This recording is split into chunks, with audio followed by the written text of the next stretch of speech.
le beau temps. Donc j'en parlais à l'instant, c'est une nouvelle dont vous avez peut-être entendu parler si vous êtes branchés réseaux sociaux. Mais le 24 avril dernier, Misha Agrawal, donc une influenceuse beauté d'origine indienne, s'est suicidée 2 jours avant son 25e anniversaire. C'est tragique. Mais en fait, ce qui s'est passé, c'est qu'une semaine plus tard, le 30 avril, sa sœur a pris la parole en dévoilant sur Instagram les causes de sa mort. Donc je lis un extrait du message qu'elle avait posté. Instagram n'est pas un monde réel et les followers ne sont pas un véritable amour. S'il vous plaît, essayez de comprendre cela. Ma petite sœur avait construit son monde autour d'Instagram et de ses followers avec pour seul objectif d'atteindre 1 million d'abonnés et de gagner des fans. Lorsque ses abonnés ont commencé à diminuer, elle est devenue désemparée et s'est sentie inutile. Donc ouais, c'est horrible. Donc vous l'avez compris. Très jeune. Ouais. Bah ouais, à mais 2 jours, c'est 25 ans. De se rendre compte de l'impact que ça peut avoir pour certaines personnes quand nous on a une relation pas professionnelle, tu vois, avec les réseaux. C'est ça. Là, c'était vraiment pour le coup sa vie, quoi. Elle avait bâti tout ça, enfin toute sa vie autour de ça. Et donc ouais, la raison de son suicide est directement liée à la pression qui est causée par les réseaux sociaux. Et c'est pas la première dans la triste liste des influenceurs ou des créateurs de contenu qui ont mis fin à leur jour ou bien même qui ont été impactés psychologiquement. Il y en a tous les jours. J'ai un autre exemple. En 2021, par exemple, là, c'était l'influenceuse allemande, donc Kasia Lennart, qui s'était elle aussi suicidée à l'âge de 25 ans. En plus, elle avait un petit garçon de 5 ans. Et avant cet acte, elle avait évoqué à plusieurs reprises la pression liée à l'image et à la quête de validation en ligne. Donc, ces cas, ils mettent en lumière quoi ? Ils mettent en lumière les dangers psychologiques qui sont associés aux attentes et surtout aux pressions de la célébrité numérique. Et d'ailleurs, c'est un sujet qui est de plus en plus discuté dans notre société. Chez nous, récemment, donc en France, c'est une vidéo où on voit une personne qui est assez connue sur les réseaux. Il est producteur, rappeur, vidéaste. Il s'appelle Olivier Leniski, mais on l'appelle Le Motif. Et en fait, on le voit dans une crise d'angoisse qui est causée, entre autres, par une surcharge de travail. Et plus tard, il a expliqué qu'il avait ressenti un manque de reconnaissance dans son travail, notamment sur Internet. Ce sentiment d'injustice combiné à une faible reconnaissance a contribué à son épuisement pro et perso. Et sa copine, qui est aussi connue, qui est youtubeuse, Océane Hamsler, l'avait filmé. On l'écoute. Je suis vraiment fou. Autant là, faut m'interner. Pour le moment, on va voir. Ouais. Là, faut m'interner. Ça redescend plus rapidement. Ça va pas du tout. Ouais, c'est marrant. Je ressens, ça va pas du tout. C'est hyper violent. Et d'ailleurs, j'en profite parce que si vous êtes artiste et que vous nous écoutez, j'ai une amie qui est membre d'une asso qui s'appelle Cura. Et ils ont lancé une enquête pour comprendre du coup l'impact des réseaux sur la santé mentale des artistes. Donc n'hésitez pas à aller témoigner, c'est hyper important. Ah mais j'ai vu le post hier, un post noir qui j'ai tout lu. Et oh là là, je voulais trop en parler en plus aujourd'hui. Ah génial. Donc, on le lira. Je lirai un extrait du post tout à l'heure. Mais c'est vrai qu'aujourd'hui la course aux vues, au like, à la validation en ligne, elle est en train de nous tuer, Florence, pour le coup. Ouais, je peux que liker ce que tu dis. Non, mais plus sérieusement, oui, avoir le plus de likes possible, c'est une forme d'addiction qui concerne un peu tout le monde et même au-delà des influenceurs. C'est une marque de popularité et on cherche constamment la validation des autres, même des inconnus. D'ailleurs, c'est pour lutter contre ça que maintenant on peut cacher le nombre de j'aime sous les publications. C'est censé nous aider à être plus concentrés sur le contenu plutôt que sur le fait qu'il marche ou pas. Est-ce que vous, c'est un truc que vous faites, cacher les likes sous vos posts? Je vais regarder. Tu sais même pas? Non, je le fais pas. Okay. Je le fais pas parce que je décide de plus me stresser sur ce genre de truc. Tu t'en fiches un peu quand tu postes. J'ai appris à mon. moi, ils sont cachés. Peut-être que c'est une fonctionnalité qui est déjà dans tes trucs. Dans tes paramètres. Je sais pas. Toi, c'est pour cette idée-là ou tu savais pas et tu t'en fiches aussi? Je savais pas, mais s'ils étaient affichés, je m'en fiche. Ouais. Et toi, du coup? Moi, je le fais pas, mais je comprends l'idée, mais j'avoue que j'ai l'impression que c'est quelque chose d'un peu hypocrite parce qu'il y a beaucoup de gens qui cachent leur like quand ils estiment qu'il n'y a pas assez de j'aime sous une publication. Je ne vends pas avec ceux où il y en a le plus et résultat, ça gâche tout le concept, je trouve. Puis dans tous les cas, à mes yeux, ça reste une fausse bonne idée parce que le bouton j'aime, il continue d'exister. Oui.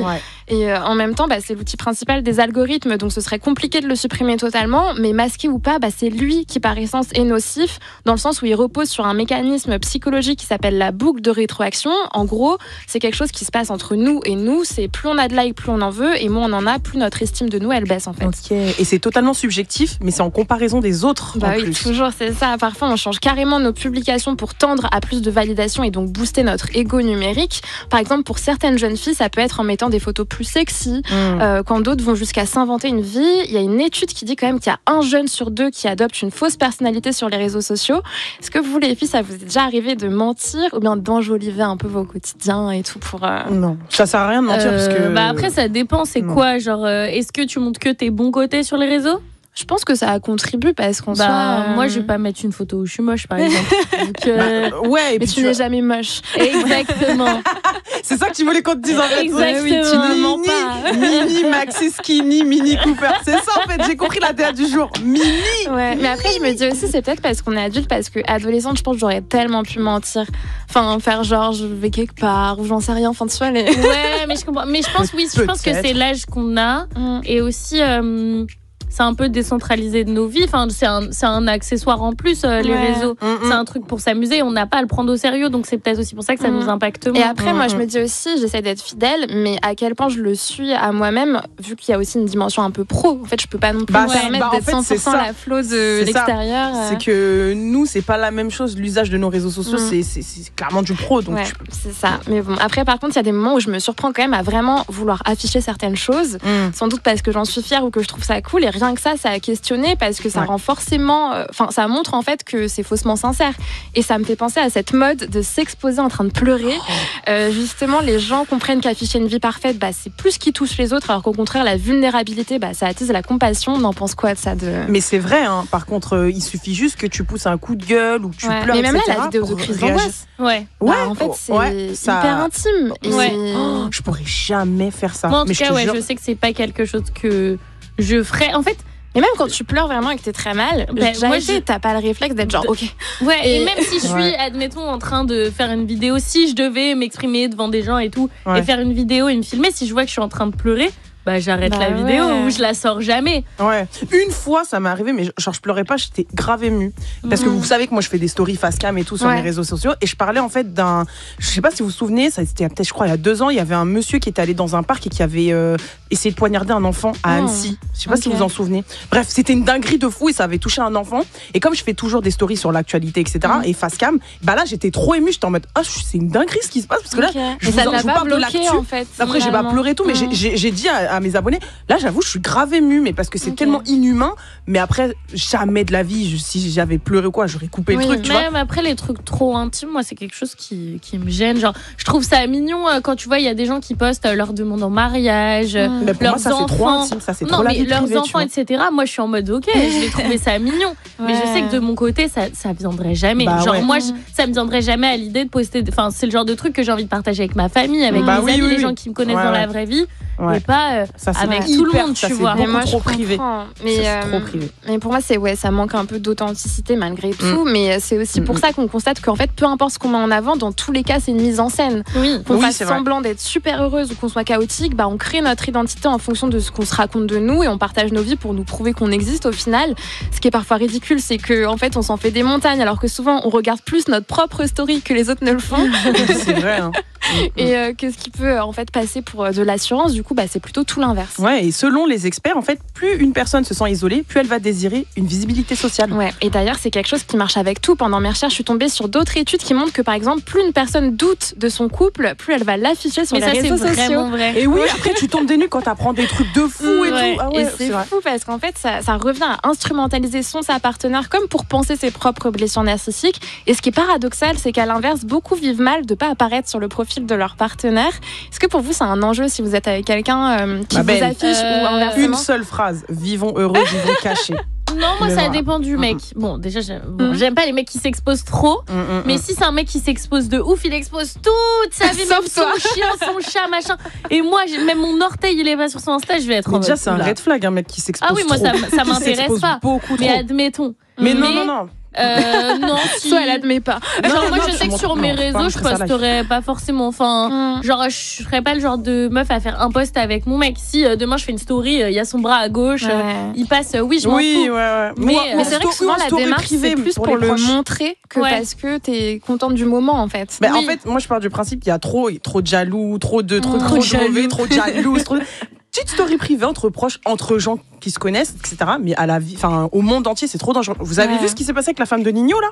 Cette semaine, Nino, pour la première fois de sa vie, il parle de sa vie privée. Nino ne fait jamais d'interview, Nino ne raconte jamais rien. Il fait 2 Stades de France le week-end dernier et il passe une dédicace à sa femme. Il dit, derrière chaque homme se cache une grande femme, dédicace à ma femme et mes enfants. Le monde entier est choqué. Quoi, Nino, il est marié, etc. Maintenant, les détectives d'Instagram... Ils ont trouvé sa femme en 24 heures, il y avait son Insta qui était diffusé, etc. Et tout, etc. Mais même, il y avait l'Insta de son ex-femme. Enfin, ils ont comparé l'ex à sa... Donc là, sa femme, qui est quand même la mère de ses enfants, tu vois. La meuf, elle a dû faire une story parce que du coup, elle est, si je dis pas de bêtises, portugaise algérienne. Donc il s'est mangé une sauce, t'es pas avec une femme noire, etc. et tout. Donc elle a dû faire une story en mode mais on s'aime en fait, c'est quoi votre problème, tu vois. Et après elle a tout supprimé de ses réseaux parce que la meuf était pas connue jusque là, tu vois. Il faut pas montrer ça, c'est là le problème. On parle d'une dimension qui est différente et les gens qui sont fous, enfin c'est les gens qui sont fous, mais sont allés tout chercher. C'est pour protéger son couple qu'il faut se protéger des fous. Parce que... Mais après, c'est aussi dommage de se dire je vais m'empêcher de faire un truc que je veux faire. Genre, qu'elle se dit, je suis obligée de supprimer tous mes réseaux parce qu'il y a des gens qui sont malades. C'est une dinguerie. La pauvre, quoi. C'est horrible, tu vois. C'est ça. Mais du coup, on parle de couple. Et en parlant de couple, justement, il y a plein d'influenceurs connus sur les réseaux aujourd'hui qui se sont fait connaître, notamment dans les téléréalités. Il y a quelques années, je pense à Thibaut et Jessica. Il y en a plein. Le couple Manon et Julien Tanti, des Marseillais. Aujourd'hui, c'est un business pour ces couples. Ils travaillent ensemble, ils créent du contenu ensemble, etc. Avant, on les voyait se former à la télé. Maintenant, la télé-réalité, c'est sur les réseaux, Leïla. Ouais, parce que faut oublier les tournages encadrés de TF1 ou W9, les émissions montées, validées, surveillées par le CSA. Parce qu'en fait, aujourd'hui, la télé-réalité, elle vit surtout sur Snapchat. Et en gros, c'est plus une fiction scénarisée, c'est des vraies personnes dans leur vraie vie qui exposent leur quotidien en direct à des centaines de milliers de followers. Et en gros, pas de montage, pas de filtre, ou presque. Et surtout, pas de règles. Ouais, et ce phénomène, il est incarné par des figures qui sont très connues sur Snapchat en France. Je pense à Nasdaq, Sebi Daddy, ou même des créateurs de contenu, des formats comme HMI House. Ouais, en fait, eux, ils ont beaucoup plus d'audience que certaines émissions de télé traditionnelles. Et ils captent surtout l'attention des jeunes, en fait. Ouais, et surtout, Nasdaq, lui, c'est le premier snapchatter français. C'est une dinguerie. Donc lui, il est de Perpignan. Et en fait, il s'est fait connaître en snappant la vie de son quartier, qui est un des plus pauvres de France. Et en gros, il filme tout, les bagarres, les humiliations, les embrouilles, mais aussi des moments de générosité réels, entre guillemets. Donc il distribue de l'argent, il aide les gens de son quartier, etc. Pour moi, ça c'est ostentatoire à mort. À quel point c'est authentique. Mais bien sûr, c'est pas authentique du tout, tu vois. Et en fait, il a vraiment explosé le jour où il a publié sa carte bleue sur les réseaux sociaux. Vous vous en rappelez ou pas? Ouais, je me souviens. Moi, j'ai pas Snapchat. En gros, il avait fait un truc en disant... écoutez, demain, je poste ma carte à telle heure, faites les commandes que vous voulez. Dessus, il y a 100 000 euros. Mais il est tellement riche. Premier arrivé, premier servi, tu vois. Et il l'a fait 2 fois et ça a fait bugger plein. Et c'est vrai, du coup, en plus? Oui, il y a des gens qui ont fait des commandes et tout. C'est super vrai. Ok. Mais il y a aussi plein de commandes qui ont été bloquées parce que les sites, ils comprenaient pas pourquoi la même carte commandait plein de trucs, tu vois. Oui, tu m'étonnes. Mais du coup, vous connaissiez? Oui, Nasdaq, ouais. Et ça vous dérange ce genre de truc ou pas? Ça me dérange de ouf. Moi, je comprends pas. Pour moi, il instrumentalise les gens. Il y a des... Mais même il instrumentalise le handicap. C'est plein de choses, tu vois. Asia, c'est vrai qu'elle est handicapée ou pas? Ah, j'en ai aucune idée. Parce que c'est ce que j'ai vu sur les réseaux. Mais il y a tu vois, il y a plusieurs profils dans sa team et t'as des gens. Enfin, limite, je me demande des fois si c'est pas pour qu'on se foute de leur gueule ou quoi. Même, il instrumentalise vraiment la misère sociale, genre. C'est ça. C'est gênant. Tu vois, il a vraiment envie que les gens se disent dans son quartier c'est des cassos, regardez comme ils sont marrants. C'est un sauveur. Et moi je vais les sauver parce que je suis super riche et comme si c'était l'argent qui allait tout résoudre et comme si c'est bref. Et en gros le fait de la jouer super généreux et tout c'est bien, mais je trouve que en fait c'est juste fait pour générer des vues, c'est pas fait pour vraiment aider les gens. Je pense booster son ego à lui aussi, bien sûr. Montrer, regardez ce que je fais pour les autres et tout. Mais il fait vraiment des millions de vues. Chaque jour, chaque snap. C'est la personne la plus suivie en France sur Snapchat. Et en gros, en plus de ça, il filme des scènes qui, à la télé, seraient interdites. Donc on n'a aucune modération, il y a des violences verbales, sexistes, des rapports de domination. Et en fait, Snapchat ne régule rien du tout. Et son contenu, il touche vraiment une audience massive et surtout des très jeunes. Et grave. Mais tu vois, à l'opposé, toujours sur Snap, on trouve HMI House. Donc en fait, ça, c'est une maison de créateurs de contenu qui est organisée comme une villa télé-réalité version TikTok ou Snapchat avec des épreuves carrément. Ouais, en gros, eux, c'est des jeunes influenceurs qui sont réunis dans une grande maison, dans un autre pays. Enfin, en gros, ils voyagent, etc. Et ils ont un seul objectif, c'est faire du contenu, créer des embrouilles, buzzer. Et en gros, le format, il reprend un peu les codes de la télé-réalité classique. Tu vois, genre, En gros, villa, des défis, des épreuves, des histoires d'amour, des clashs et tout. Mais avec la liberté des réseaux sociaux. Donc, les créateurs, ils filment tout eux-mêmes. Donc, du coup, pour la même journée, t'as... admettons, ils sont 10, t'as 10 versions de leur journée, tu vois. Donc, ça dépend. Si toi, t'as ton préféré, tu suis celui que tu préfères, etc. Et du coup, ils font même des lives et c'est sans censure. Et le public, il adore ça. Il y a des drames, des trahisons, des coucheries sous-entendues. Tout y passe. Mais c'est quand même beaucoup plus sain que Nasdaq parce que c'est des gens qui ont décidé d'être là.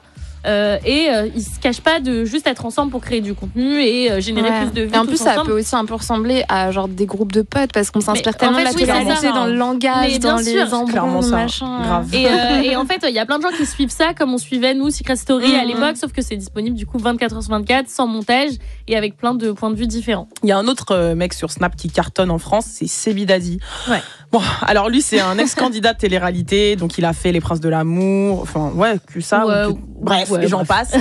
Et lui, il est quand même assez atypique. Hein. Ouais, et bah lui, juste son personnage, c'est juste être un millionnaire et un connard. En gros, une caricature de Sugar Daddy. Il est arrogant, il est provoquant, il enchaîne les vidéos, il insulte ses ex, humilie ses partenaires, il exhibe son argent.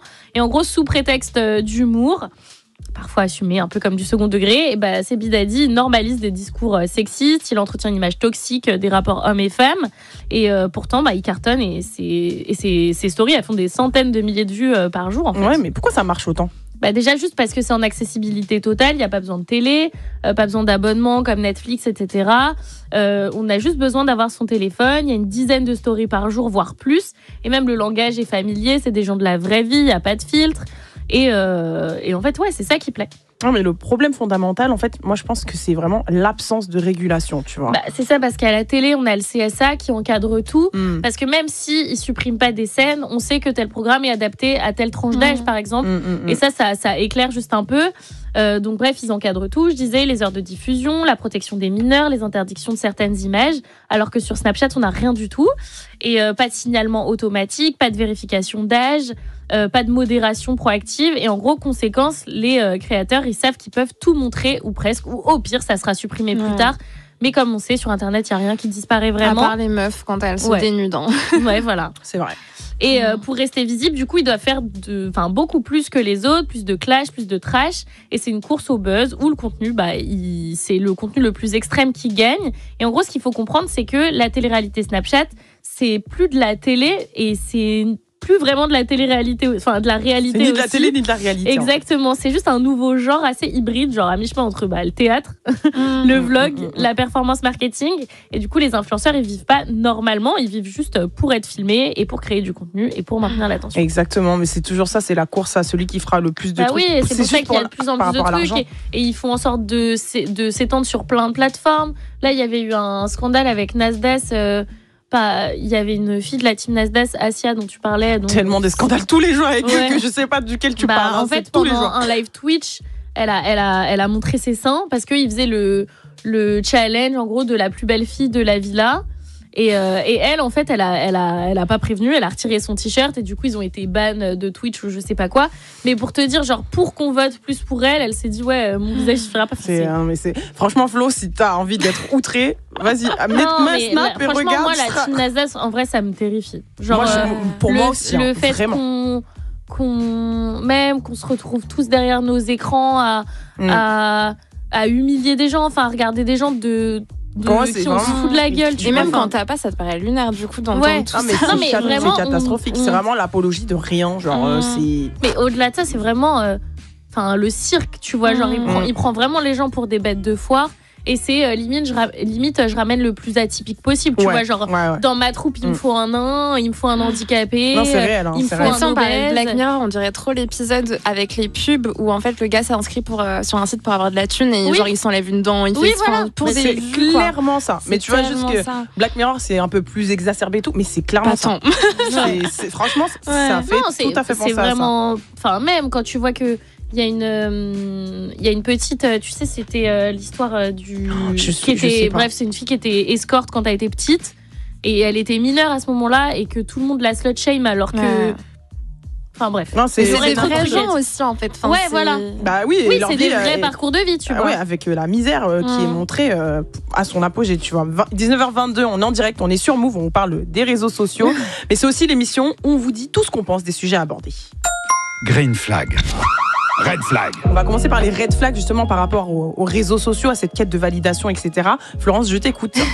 Moi, c'est notre propension à scroller. Moi, je le vois en ce moment où vraiment, je pense, j'ai jamais autant été sur mon tel et à tel point que j'ai déjà la marque sur le petit doigt là, tu sais, qui se forme avec le téléphone. Ah ouais. Ouais. Moi aussi. Il y a beaucoup de gens qui l'ont. Enfin, tu sais qu'il y a une petite bosse parce que tu tiens ton téléphone comme ça. À force de tenir le téléphone comme ça. C'est pas très radiophonique, mais du coup, oui, regardez votre petit doigt et vous verrez si vous tenez trop votre tel parce que. Ah ouais. Ça crée une petite bosse. Bah ouais, moi j'ai carrément mal des fois à la main. Mais là, justement, en ce moment, j'ai l'impression d'avoir une tendinite du petit doigt. Tellement moi, là, plus au niveau du pouce, mais c'est horrible. C'est terrifiant, vraiment. C'est terrifiant. Je suis terrifiée par moi-même, mais il faut que je fasse une pause là. Moi, je te suis, mon red flag, c'est mon temps d'écran. Moi, j'ai honte.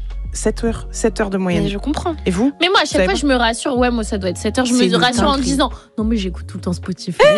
Non, mais ça doit être ça. C'est quoi ton red flag, du coup? Moi, c'est l'angoisse que les réseaux peuvent procurer. Et surtout, tu vois, tout à l'heure, tu disais qu'il y avait une dimension pro avec nos réseaux. Et. Ouais, moi, ça me fait chier que ça soit lié à mon travail. Et qu'on n'ait pas le choix. Il y a aussi un truc maintenant où c'est contre nous. C'est genre, ça veut dire si tu veux pas montrer ta tête, tu perds des opportunités. Et quand tu vois qu'il y a des gens qui sont pas compétents du tout et juste parce qu'ils ont une grosse communauté, etc. Ou juste qui sont actifs sur les réseaux et du coup qui ont plus d'opportunités. Enfin, en vrai, ça met dans une position, moi, qui me saoule, par exemple. Surtout que c'est pas fait pour tout le monde. Moi, il y a 2-3 ans, j'avais rien. Et en fait, c'est un taf. Enfin, genre, bien c'est sûr, vraiment épuisant. Ah oui, et puis ça te prend énormément de temps. La création de contenu, il faut pas rigoler avec ça. Et moi, je suis d'accord avec le truc de ça te rend un peu parano, un peu. Tu te demandes, mais alors, est-ce que. Et puis, tu dois te mettre une certaine rigueur parce qu'il faut que tu postes là, tel jour, il faut que tu crées de l'engagement, il faut que tu aies des posts. Et quand ça prend pas, tu peux déprimer. Même, moi, je trouve que surtout, c'est pour rien. Parce que demain, si j'ai 15 000 abonnés et qu'il y a quelqu'un qui vient me démarcher pour le taf et que je fais pas l'affaire pour le taf, que j'ai eu 15 000 abonnés ou zéro, ça sera la même chose.